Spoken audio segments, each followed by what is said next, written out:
Biografi Ibnu Khaldun. Ibnu Khaldun memiliki nama lengkap yaitu Abdurrahman Abu Zaid Waliyuddin. Beliau dilahirkan di Tunisia pada tahun 732 Hijriah di awal bulan Ramadan atau bertepatan dengan tanggal 27 Mei 1332 Masehi. Menurut silsilahnya, Ibnu Khaldun masih memiliki hubungan darah dengan Wa'il bin Hajar, seorang sahabat Nabi yang terkenal dan berpengaruh. Ibnu Khaldun mendapat pendidikan awal dari keluarganya, terutama dari ayahnya yang merupakan seorang ulama dan intelektual terkemuka. Keluarga Ibnu Khaldun berasal dari Hadramaut, Yaman, dan dikenal sebagai keluarga yang memiliki pengetahuan luas dan berpangkat tinggi, dengan banyaknya anggota keluarga yang menduduki jabatan penting di pemerintahan. Ibnu Khaldun meninggal pada tahun 1406 di Mesir pada usia 74 tahun. Karya-karya Ibnu Khaldun diantaranya yaitu 1. Muqaddimah, 2. Kitab Al-Ibar, 3. Kitab Al-Ta'rif bi Ibnu Khaldun wa Rihlatuhu Syarqan wa Ghurban. Konsep ekonomi Ibnu Khaldun dalam kitab Muqaddimah meliputi ekonomi mikro dan juga ekonomi makro. Dalam ekonomi mikro, Ibnu Khaldun membahas mengenai konsep permintaan, faktor-faktor yang mempengaruhi permintaan, konsep penawaran, faktor-faktor yang mempengaruhi penawaran, pembagian tenaga kerja, spesialisasi, teori produksi, fungsi pasar, peranan pemerintah dalam mekanisme pasar, kondisi pasar pada sejumlah daerah pada masa Ibnu Khaldun, monopoli, distribusi pendapatan, pendapatan atas penggunaan faktor produksi, penggolongan berbagai jenis barang, dan keseimbangan pasar atau nisbah. Sedangkan dalam ekonomi makro, Ibnu Khaldun membahas mengenai konsep ekonomi barter, fungsi uang, keseimbangan makroekonomi, harga pasar dan faktor produksi, serta kebijakan fiskal. Selanjutnya, kami akan membahas tentang pemikiran ekonomi Ibnu Khaldun yang merupakan salah satu bagian paling penting dalam kitab Muqaddimah.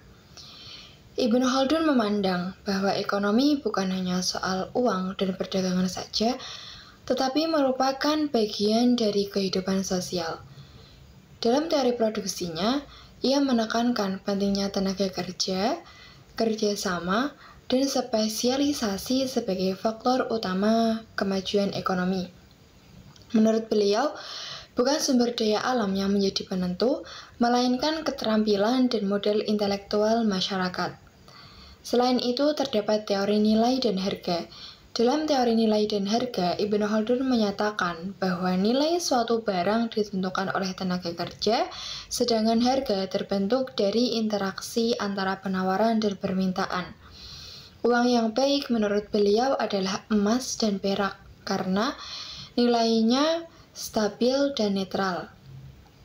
Lalu, dalam teori distribusi, Ibnu Khaldun menghubungkan harga dengan gaji, laba, dan pajak. Ketiga komponen tersebut menurutnya harus seimbang untuk menciptakan stabilitas ekonomi.